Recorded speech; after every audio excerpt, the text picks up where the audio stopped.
All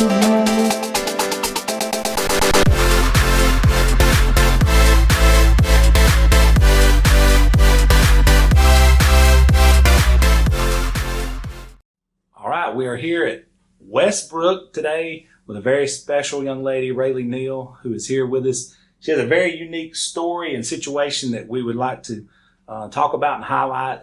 This young lady is very courageous in something she's been going through, and we always like to do these videos because there's other people out there who may be going through some of the similar things that she is. They can hear this video or watch this video and get inspired by it to help them go throughout what they're having to deal with. So I'm not giving it away just yet, what we're here for. But before we do that, as always, we like to get to know who we're interviewing and where you came from. Tell us a little bit about your childhood. You've always been here at Westbrook Christian, but tell us about where you were born and raised and what that was like for you. I was born in Birmingham, Alabama, and I grew up in a Christian family, so I was saved at a very young age. And you're good. Keep rolling. That's fine. So you were born and raised in Birmingham, grew up in a Christian family, so obviously faith-based. That's got to be very big in your world. Talk about that. What's that been like, being raised with a family values such as you have? I'm very thankful to go to a Christian school where every day I'm being taught about God and just learning new things every day. And I've gone to church at Church of the Highlands, and recently I have joined the leadership program at the church for students, and it has been life-changing. No doubt. Now, when you were coming up, you obviously were intrigued and started playing sports at a young, early age. Which sports did you start playing first? Well, I started in gymnastics, and I did that for a little while, and then I stopped so I could play soccer and basketball. And then towards my 6th or 5th grade year, I played volleyball. Volleyball, which brings us over into where we're at now. When you first started playing volleyball here at Westbrook, were you on the junior high team? I started on JV. JV. What was that like when you first got out there on JV? Because even though, we've been around a lot of volleyball and watched volleyball, and it's evolved in this state now. It's one of the fastest growing, if not the fastest growing sport in the state, in my opinion. What was that like your first early years here playing competitively on JV? My first years were very tough because I started at the year before, because I always said I never wanted to play volleyball. I didn't like it because it was boring. But then I got into it and I just loved it. And playing for the school was amazing because I've always grown up watching the girls play. And then when that was me, it was just a cool experience. That's awesome. Now, you currently, the last time you played, you were on varsity, correct? Mm-hmm. All right. What was the biggest difference when you jumped from JV to varsity? I know the speed of the game had to be different. Was the training different? What all was the different from the training was definitely more hardcore. My first varsity year was with Coach Madison, and she really changed the way I play, and it was just more aggressive and definitely more fast-paced. Definitely. Now, we're here for a reason. During this time, you've had a severe injury, an injury that, not like most injuries, it's not something that you hear every day, although you just educated me off the camera. A little more common than I thought it was even, but tell everybody what happened to you. So the end of my 6th or 7th grade year, I started feeling pain in my knee, which wasn't that harsh, but I could still feel it. And so we went to a couple of doctors, and they told me I had patellotendinitis, which is just right below your knee. And so I took medicine and I went to physical therapy, and I even was off of sports and running for a whole month. And so that didn't get much better. Being off didn't even help. It just continued to get worse. So my 8th grade year, right before summer, we went to Sparks, and they were we're going to give you a PRP injection right after your volleyball season because it's not an in-season thing. So I got that, and it was very hard, and it hurt very bad. I was holding my dad's hand, squeezing it like as hard as I could, and I was crying. And it was like the worst pain I've ever felt. And then I was off for 6 weeks after that, and I went back to the doctor, and they told me I need to be off for another 6 more weeks. So that was in October when I got that done. So towards the end of December, we went to Dr. Estes in Birmingham, and he's told me I needed surgery for my MPFL. And I also tore some of my cartilage, and my placa band had to be taken out. So in January, I had surgery, and I've been out for a while. Like, I just got cleared about a month ago, but yeah. So during that time, you said 7th grade, correct, is when it started hurting, but you pretty much just pushed on through it. And then when you went and got it diagnosed, they said it was one thing, patellar tendonitis, is that what you said? But it wasn't. Well, that was my secondary thing. Oh. So I had patellar tendonitis, which the injection did fix that, but it still wasn't better. So we got another opinion, and it was my MPFL too. Man. So during that time when you're suffering through this thing and trying to push on and play, how hard was that on you? Not mentally knowing, hey, even though I'm out here, this is, it had to be grueling for you. Talk about that a little bit. Yeah. Last year when I was playing, it was the hardest time for me, but I just love the sport so much, and I just kept going, and I would just try to get it out of my head and play through it. But right after the games, I would just break down into tears. But I just had to trust God to know that it was all in a plan for my life. There ain't no doubt about it. Your faith obviously had to help you through all of this, obviously. Now, when the doctor told you had to have surgery, what were your initial thoughts? Were you nervous? Were you scared? Were you excited? What was your initial thoughts? Well, when I was at the doctor, my sister was with me, and we always joke around and stuff. So at the time, I was not nervous at all. I was just joking around with my sister. But then a couple days after, it started to hit that I was actually going to have surgery on my knee. And I was very nervous, but I just really wanted for me to get healed. So let's rewind the clock back before you went into surgery, and you knew this was going to be a pretty major surgery. And I can't even remember what all you said he did in there. What were your thoughts right before, okay, they're about to put me out and I'm about to go through this surgery? What was going through your head? Well, I've been pushing through pain for a while, so I told my parents I would be walking up the stairs as soon as I got home. But I didn't even go up the stairs for a couple of days. I was on the couch and everything. Gotcha. But I thought it wasn't going to be as bad as it was. So you went in positive, optimistic. That's good. Glass is half full, not half empty. All right, good. So you come out of surgery, obviously, you're going to be a little woozy early on, obviously, but when you got your wits about you, the surgery's over with, and you knew at that point you're on basically the road to recovery. What was your mindset then? Did you honestly think in your heart of hearts, okay, we've got it fixed, now I got to get back to doing what I love? Yeah, well, I had in my mind, I was did it fix it, or am I still hurting? I didn't know what was going to happen. And I knew that therapy was going to be hard, but it was going to be a good way for me to get back, and I could push to work to get better. Now, when therapy started, describe to people what that was like, because I've heard some people say it's grueling, some people say it's awful, some people say I'll do whatever it takes to get back like I was. What was it like for you personally? Yeah, well, I went to Sparks for my physical therapy, and I had Corey Fuller, who helped me a ton. And the environment there they were all so happy, but the pain that I would have to go through was so hard. And when I had to, every time they would move me up 30 degrees to bend my knee, that was the hardest part. What would that feel like on a pain scale of 1 to 10? How bad was that?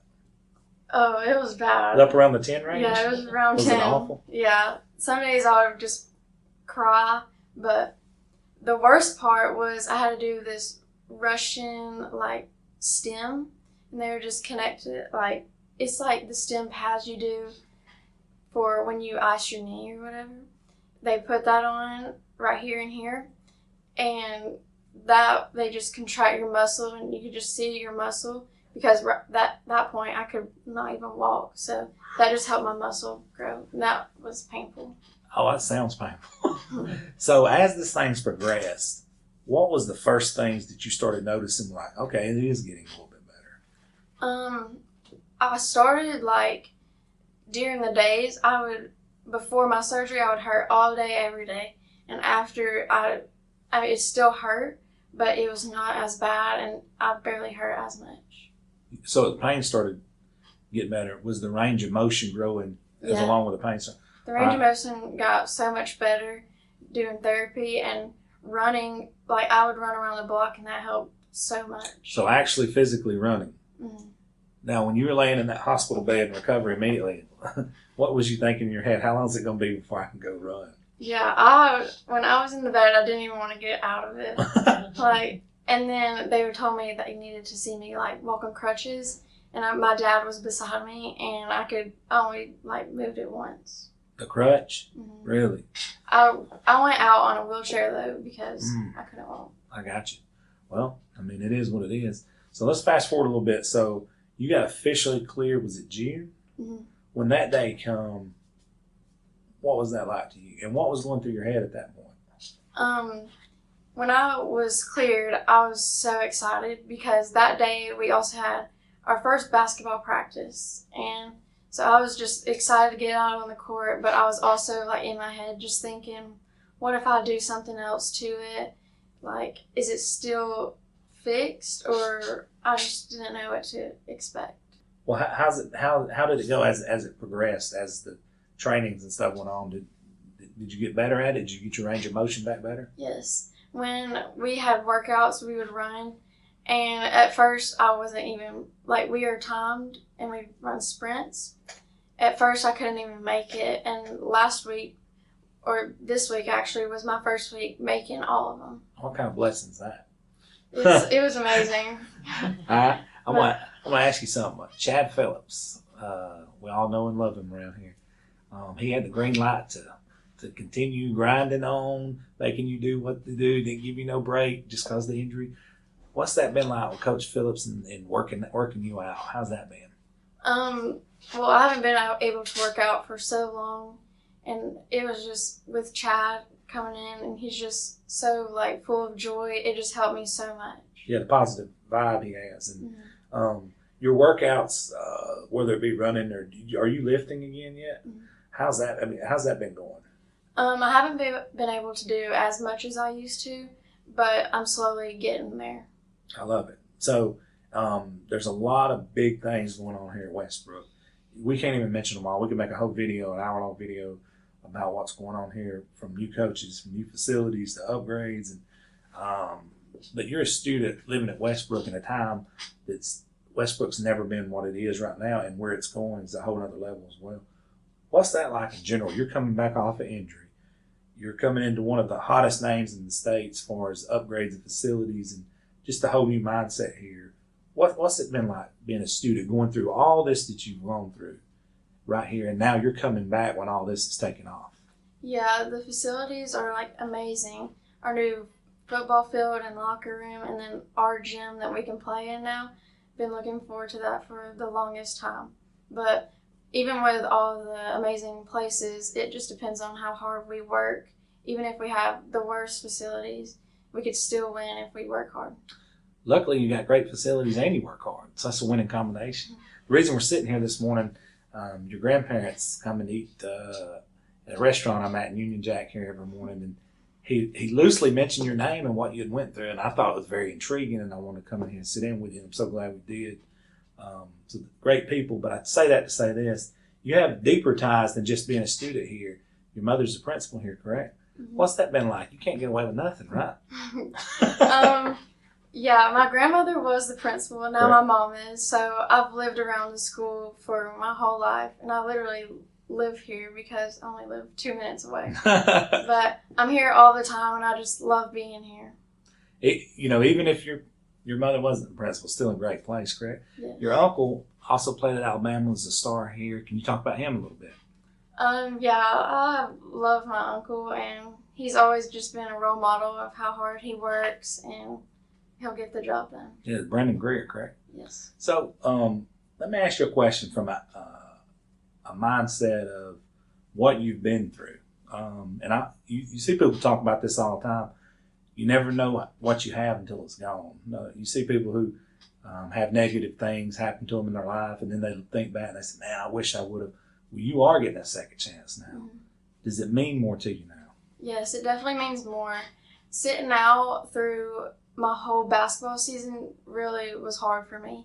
Even though basketball isn't my main sport, it was still so hard. And watching everybody just like go out there and do what I want to do, it was hard. All right, that ain't no doubt. So we're halfway through this summer. We're basically done with the play dates. The workouts still continue. You guys still got a lot of work to do. What's the rest of this summer going to look like for you heading over into fall? When I'm taking it, your number one sport is volleyball, correct?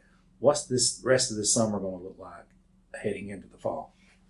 The rest of this summer, we're going to be working hard to, first off, get me back to normal, and because I'm the setter and I need to be on the court. We're working hard for us to just be able to play in a fast pace, and we're going up to Middle Tennessee soon, and they help us a lot with our fast-paced game. There ain't no doubt. There's a lot of good volleyball in this area of the state. I don't have to tell most of my listeners that it's very good volleyball. Even here in this county, there's a lot of good volleyball teams. For you personally, let's talk about your mindset. You've been through the adversities. You didn't just go to that rehab just to do it. You went there to get better so you can get back out here. Are you satisfied where you're at now? Do you think you're on pace, or where are you at with that? I think there's always improvement to make, and I feel like volleyball is a game full of adversity. And so with me going through therapy, it showed me that I can push through that. And so if I can just keep a mindset of work hard always and trust God, then we will make it far. And before we close this video out, sports and all that's great, but you hit the nail on the head with God. Talk about how this probably wouldn't be, I know it wouldn't even be possible without his healing hand there throughout the doctors and the people doing rehab and yourself and your family around you. Talk about what it means to be a Christian, playing in sports today. Luckily, I own Average Joe Sports Talk, so we don't have to have nobody tell us we can't do it. We love talking about it. What does that mean to you? Because throughout him, anything's possible. Talk about that. Yeah, God has been my number one priority my whole life. I mean, as I said, I've grown up in a Christian family, and for a little while, like, my faith was just my parents, and I just followed along. But as soon as I hit this with my knee, I started to realize that it's also my faith, and I had to trust God through everything. And even though I was going through this and it was hard to move around, going to church really helped me so much. And I went to 21 days of prayer at my church, and that's a morning prayer service, and that was life-changing. It's got to be. What was it like for you? What separated it? What made that so special to you? I could just feel the presence of God in that moment. And every night was very hard for me, because during the day I could be with my friends and I just would stop thinking about my knee. But during nights it would be so tough, because that's all I'm thinking about. There would be nights where I would just cry. And so I would just turn on some worship music and pray, and that helped me through a lot. That's beautiful. I love it. It's had to help you through this whole process, obviously. Not only physically, but mentally, obviously. Mm-hmm. Well, young lady, as always, I want to appreciate you coming on here and sharing this with us. Your faith is definitely what's getting you through, and the people around you. But most importantly, I think, it's meant to do this interview, because there may be one person out there who suffers an ACL or something that's struggling with it, and they watch this video, and then it could change them. That's what it's all about. You're using a negative thing in a positive format, and this is the loudspeaker, so to speak, in my opinion. I appreciate you coming on with us, and we're going to be following you throughout this year, and really looking forward to seeing you continue to get better and doing things the right way through God, and being a beacon of light for all these other young men and women out there going through things. Thank you so much.